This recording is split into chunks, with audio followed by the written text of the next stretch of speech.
नमस्कार दोस्तों, मैं हूं आपका दोस्त सिद्धार्थ। आप देख रहे हैं मेरा यूट्यूब चैनल फसल मंथन। स्वागत है आपका जोशी एग्रो एजेंसी चित्तौड़गढ़ एवं नीमच में।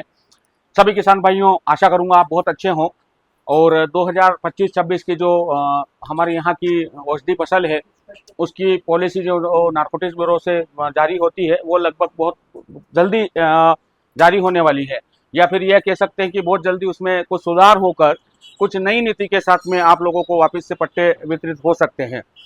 आज अपन बात करेंगे इस वीडियो के माध्यम से हमारी यहाँ की मुख्य औषधि फसल और यहाँ की मुख्य जो एक और उपज होती है लहसुन, उसके अंदर और लहसुन टमाटर जो लोग हमारे वीडियो देखते हैं उन लोगों के लिए भी मैं ये वीडियो बना रहा हूँ। उसका मुख्य उद्देश्य क्या है ये भी मैं आपको वीडियो के माध्यम से बताऊंगा, और क्या समस्या हो सकती है इसका निदान क्या है यह भी मैं आप लोगों को वीडियो के माध्यम से बताऊंगा। किसान भाइयों, जैसे कि आप हर साल फसल बुआई करते हैं और बहुत सारे खाद फर्टिलाइजर या बहुत सारे केमिकल्स हम यूज करते हैं। बेसिक सी बहुत सारे लोग मुझसे भी जुड़े हुए हैं और मार्केट में लगभग सभी लोगों के साथ आप लोग जुड़े हुए हैं। जहां से भी आपको सुविधा होती है वहां से आप आपकी फसल के लिए उपचार के लिए दवाई लेके आते हैं या खाद वगैरह जो भी लेके आते हैं। मुख्य मुद्दा क्या है? सब कुछ डालने के बाद भी, चाहे मेरे यहाँ से भी बहुत सारे फार्मर हैं जो हमसे भी असंतुष्ट रहते हैं, या फिर ऐसे फार्मर भी हैं जहां सभी दुकानदारों से पूरी तरीके से संतुष्ट नहीं हो पाते हैं।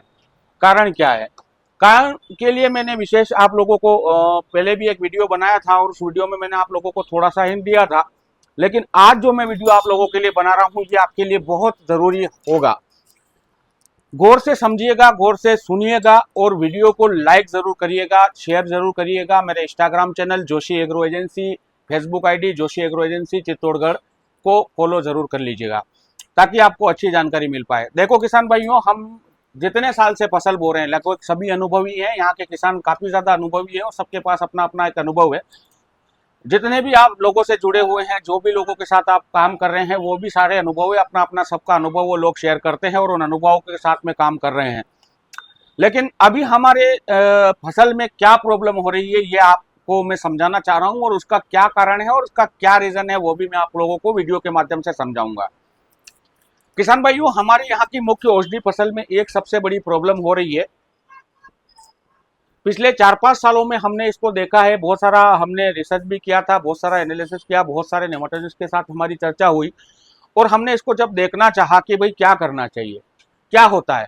हमारे यहाँ की मुख्य औषधि फसल है, उसमें क्या होता है, जब भी वो परिपक्व अवस्था पर पहुंचती है, परिपक्व अवस्था पहुंचने के बाद हम उसमें जब चीरा लगाकर लेक्टेन को इकट्ठा करना चाहते हैं, उस समय फर्स्ट चीर के बाद में सेकंड चीर में दूध का रिसाव बंद हो जाता है, लेकिन पत्तों में दूध रहता है, पौधा हरा रहता है। क्यों? ये सबसे बड़ा प्रश्नवाचक शब्द है। आखिर क्यों इस तरीके की समस्या होती है? दूसरी चीज आप देखेंगे कि हमने लहसुन का भी बहुत ज्यादा इफेक्टेड प्रोडक्ट किया है। लहसुन भी हमारे यहाँ बहुत ज्यादा होती है और लहसुन के अंदर भी ये प्रॉब्लम आप लोगों को देखने को मिल रही होगी कि जहां अपन लहसुन लगाते हैं और लहसुन के बाद में एक इफेक्टेड प्रॉब्लम होती है। जैसे कि अपन मान लें कि लहसुन की जब पूरी परिपक्व अवस्था होती है और परिपक्व अवस्था होने के बाद में पौधे अप डाउन होने लग जाते हैं, या फिर उसको जो आप बोलते हैं व्हाइट कीड़ा लगने लग जाता है। बहुत सारा केमिकल आप देने के बाद भी उसको कंट्रोल नहीं कर पाते हैं।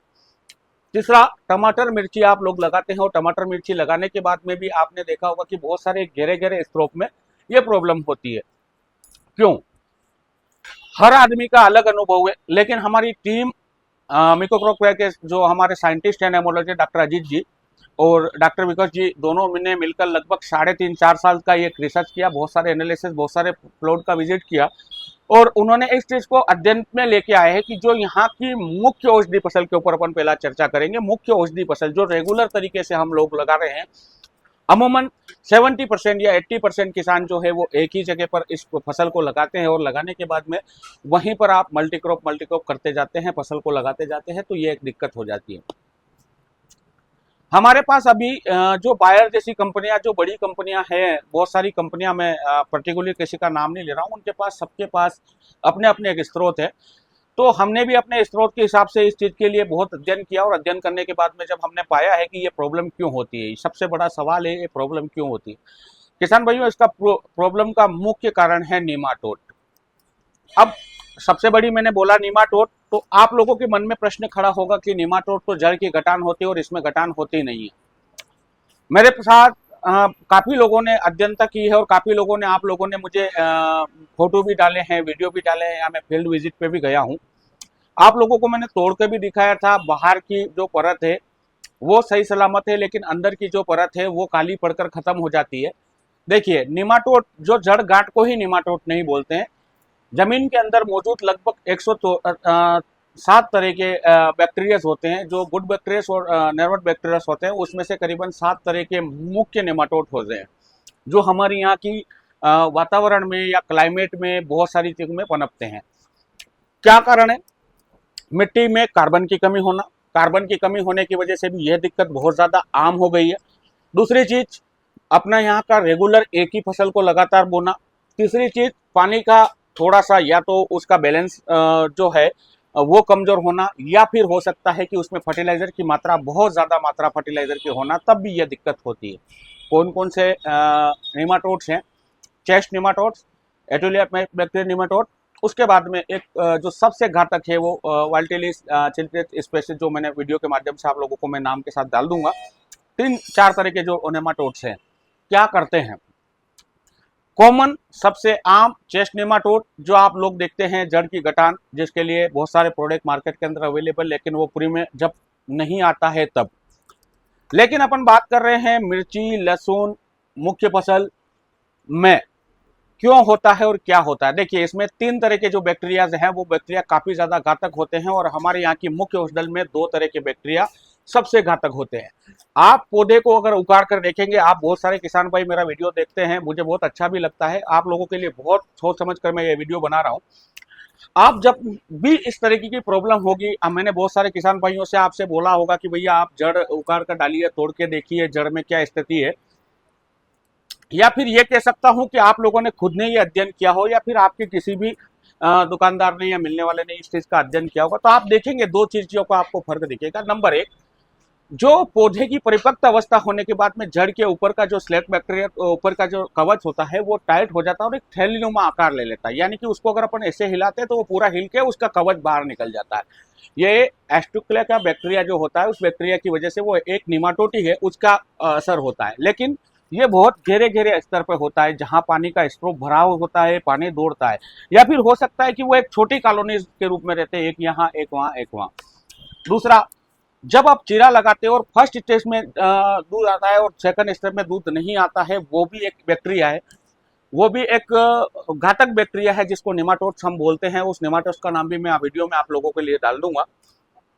ये भी बैक्टीरिया होता है। ये क्या करता है? जो जड़ होती है, उस जड़ के छोटे घाव बना देता है, और वो घाव जब अपन पानी का स्प्रे करते हैं, और स्प्रे के साथ में, पानी के साथ में बहुत सारे न्यूट्रिएंट्स, फर्टिलाइजर देते हैं, तो जो बीज की मेन सेल्स होती है वो डैमेज होना स्टार्ट हो जाती है, और ये डैमेज होने की वजह से ऊपर तक जो पौधे की स्पीड फ्लोर होती है वो कमजोर हो जाती है, और ऊपर तक ये सेल नहीं हो पाता है, और ऊपर का जो तना है वो डैमेज होना स्टार्ट हो जाता है। ये सबसे मुख्य कारण है। अब इसके क्या बचाव है और किस तरीके से हमको इससे बचना चाहिए, किस तरीके से हमको इसको देखना चाहिए, क्या हमको इसको करना चाहिए, उसके लिए मैं आप लोगों के लिए थोड़ा सा विस्तृत में जाना चाहूंगा। आप मेरा थोड़ा वीडियो आराम से देखिए। देखिए किसान भाई, इसके मुख्य 3 कारण है।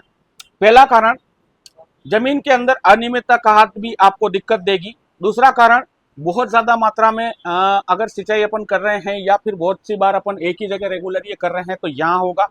तीसरा, जहाँ पानी का फ्लो दौड़ कर जाएगा, वहां पर यह दिक्कत होगी।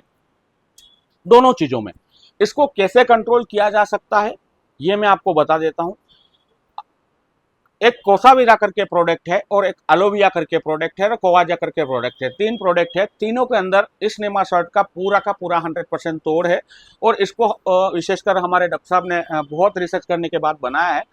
तो इसको जमीन में कब यूज करना है, इसको यूज तब करना है। ये बहुत सारी कंपनियों के आते हैं, इसके कंटेंट भी मैं आप लोगों को डाल दूंगा।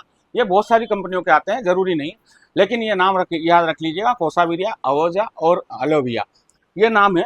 जो आप इसको कैसे यूज करना, जब आप मिट्टी की जुताई कर रहे हो, या फर्स्ट आप जुताई करते हो, जुताई से पहले इसको गोबर की खाद के साथ मिलाकर लगभग 2 से 2.5 किलो प्रति बीघा के हिसाब से इसको डालकर आप गहरी जुताई कर लिए। जुताई करने के बाद में इसको छोड़ दें। 7 से 8 दिन के बाद रिपीट जुताई करें।